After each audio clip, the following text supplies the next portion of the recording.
កម្មវិធីមិនចាយបានចឹងមកញ៉ៃញ៉ៃគេcũng chạm bơm phần đích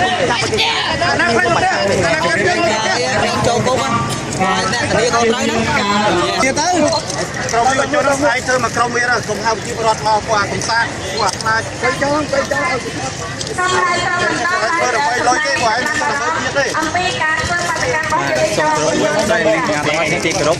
đâyជាសកម្មភាពដែលផ្សំនឹងជាប្រព័ន្ធបានដឹកជញ្ជូនសានទៅជួនដើម្បីបង្ហាញនឹងពេញចិត្តរដ្ឋាភិបាលយួនប៉ុណ្ណោះក៏មិនបានបង្កជាការអ្វីមួយជូនដល់រដ្ឋមន្ត្រីជួយទទួលស្ថានទូតជួនទេ